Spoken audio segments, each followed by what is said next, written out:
Neste vídeo vamos analisar todas as soluções possíveis de sistemas lineares quando o determinante de A é diferente de zero. O caso em que o determinante é igual a zero e a dimensão é 1 vai ser deixado como exercício para resolverem. Então vamos considerar o caso em que temos valores próprios da matriz A diferentes. Nesta primeira situação, os valores próprios deverão ter sinal contrário, ou vamos supor que lambda 1 é o positivo e lambda 2 é o negativo. A solução geral podemos escrever, como vimos no vídeo anterior, como combinação linear destas duas funções. Uma das funções, se considerarmos o C2 igual a zero, vai estar incluída numa reta com direção V1. Reparem que se o lambda for positivo, então esta exponencial cresce com o tempo a crescer para mais infinito e, portanto, todas as soluções, sendo C1 positivo ou C1 negativo, vão se afastar da origem. Ao contrário, esta outra expressão, como o lambda 2 é negativo, à medida que o tempo tende para mais infinito, a exponencial decresce para zero. Portanto, ao longo da direção V2, estamos a supor C1 igual a zero, todas as soluções irão convergir para a origem. Temos assim duas soluções, vamos pensar que vermelho é o lambda que corresponde à direção V1 e o verde corresponde à direção V2. Apresentamos com as setas o comportamento quando o t tende para mais infinito. Ora, todas as outras soluções vão ter comportamentos tipo hipérboles, porque se nós projetarmos a solução, sabendo que ela é a combinação linear das exponenciais L levantada a lambda 1t e L levantada a lambda 2t, multiplicadas pelos correspondentes vetores próprios, portanto, se virmos as coordenadas de qualquer outra solução nesta base, na base V1, V2, vamos ver que uma das componentes está a tender para zero, e outra vai estar a tender para mais infinito. Portanto, no t ir para mais infinito, a solução deverá ser assintoticamente, aproximar-se assintoticamente para a reta vermelha. No t tender para menos infinito, os papéis invertem-se, ela deverá ser assintoticamente a tender para a reta verde. Este ponto chamamos ponto de cela, em analogia às curvas de nível que vêm de um ponto crítico, que é uma cela. Agora vamos ver quando os valores próprios têm o mesmo sinal, ou são ambos positivos ou são ambos negativos. No caso em que serem ambos positivos, a solução geral escreve-se na mesma forma, não tem diferença nenhuma. Agora as duas soluções, considerando ou C1 igual a zero ou C2 igual a zero, vão comportar-se da mesma forma. Portanto, nas duas direções as soluções vão se afastar da origem. Portanto, representando mais uma vez a vermelho a direção V1 e a verde a direção V2, neste caso seria irrelevante. O que nós vamos agora ter que associar, ou ter que associar ao valor próprio maior, vamos perceber que essa direção vai ser a que vai ter mais influência nas outras trajetórias, quando o t tende para mais infinito. Portanto, se a exponencial é levantado a lambda 1t crescer mais do que a exponencial é levantada a lambda 2t, para t muito grande, a componente na reta vermelha vai ser mais influente do que a componente na reta verde. Quando o t tende para menos infinito, vemos que vai ser agora a componente verde que vai determinar a direção e todas as soluções vão ser tangentes na origem, assintoticamente, claro, porque estão a tender, quando o t tende para menos infinito, estão a tender para a origem, mas nunca chegam a tocar na origem. Então, quando os lambdas são positivos, todas as soluções se afastam da origem e, portanto, chamamos este um nó repulsor.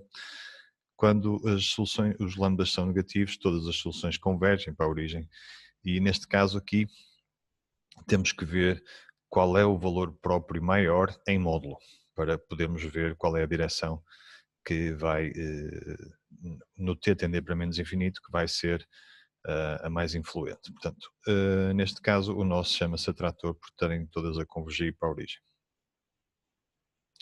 Vamos agora assumir que só há um valor próprio, portanto, ele será um valor próprio duplo, e vamos pensar que a dimensão, primeiro, é igual a 2. Nesse caso, temos dois vetores gerados a partir do mesmo valor próprio, escrevemos a solução geral exatamente da mesma forma, mas agora podemos pôr em evidência a exponencial. O que quer dizer que a solução geral é igual a L levantado a lambda t vezes um vetor, U. Ora, como V1 e V2 são linearmente independentes, nós temos aqui uma expressão que vai gerar qualquer ponto no plano. Portanto, todas as soluções são igual à exponencial vezes um vetor no plano. Portanto, passam todas numa reta, estão contidas numa reta que passa na origem e tem direção U. Concluímos que ficamos com um retrato de fases com este aspecto, temos só retas a passar na origem, e depois as soluções dentro de cada uma semi-reta serão a afastar-se da origem, se o lambda for maior que zero, no caso nó próprio repulsor, e todas a convergir para a origem, no caso que lambda é menor que zero, chamamos nó próprio atrator. Agora vamos ver a situação em que a dimensão é igual a 1. Quer dizer que conseguimos encontrar um vetor próprio associado a lambda, mas não conseguimos encontrar um segundo vetor próprio, ao contrário do caso anterior. Nesse caso, que nos faz lembrar o caso do polinómio característico ter uma solução dupla, nós poderíamos pensar, então, basta multiplicar por t. Foi isso que nós fizemos nas equações de ordem 2 lineares. Vamos ver se isso vai funcionar neste caso. Portanto, se derivarmos x2 linha, se calcularmos x2 linha, vamos ter a expressão a partir da regra do produto, que está aqui. Agora reparem que se aplicarmos a matriz A ao vetor x2, porque V1 é um vetor próprio, a V1 vai ser igual também a t elemental lambda t lambda V1. Portanto, se o x2' for igual a x2, reparem que cancelam aqui estas duas expressões, nós vamos ter que o elemental lambda t V1 é igual ao vetor nulo, o que é um absurdo, porque V1 não é um vetor nulo e a exponencial também nunca vai anular. Portanto, esta solução não funcionou, e não funcionou porque nós na expressão do V1 tínhamos de facto pouca liberdade e acabou por cancelar esta expressão com esta. Portanto, o nosso truque agora vai ser dar mais um vetor aqui, aquele que nós andamos à procura, para que não cancele tudo quando formos derivar. Então, derivando, temos esta expressão, e aplicando a matriz A, agora temos mais um termo que não tínhamos há pouco. Ora, AV1 nós sabemos que é vetor próprio, portanto podemos simplificar aqui o AV1 para lambda V1, que vai cortar na mesma ali com aquele, mas agora vão sobrar outros termos. Então, quando é que o x2' poderá ser igual a x2? Ora, cortando depois a exponencial, entretanto já desapareceu o termo que cortava no cálculo anterior, também já desapareceu aqui, mas sobrou aqui esta expressão, que pode ser simplificada cortando a exponencial, então fica a V2 menos lambda V2 igual a V1, entretanto passamos esta parte do lambda V2 para a direita, e vemos que, aplicando a mesma ideia do caso dos valores próprios, o cálculo dos valores próprios, podemos pôr em evidência o vetor V2 e chegamos à mesma expressão que temos para a conta do valor próprio, mas em vez de termos 0 aqui temos o vetor V1. Portanto, o vetor V2 que temos que calcular será um vetor próprio que chamamos de generalizado, porque vai satisfazer o mesmo sistema, não para 0, mas para o vetor próprio anterior. Então, se V2 for tal que A menos lambda identidade V2 for igual a V1, a solução é, de facto, a expressão que nós fomos calcular há pouco. Temos assim a solução geral nesta situação, e agora para fazer o esboço dos gráficos das soluções aqui, o retrato de fase, podemos ver que esta solução comporta-se da mesma forma, vai gerar uma reta que passa na origem, mas aqui nós temos uma equação de uma reta que é paralela, portanto tem a direção V1, paralela a V1, mas que passa fora da origem. Esta reta depois vai ser afetada por esta exponencial, fazendo expansão ou contração ao longo de todos os pontos dessa reta. Vamos ver agora como. Portanto, primeiro marcamos a direção do V1 e depois colocamos o vetor V2.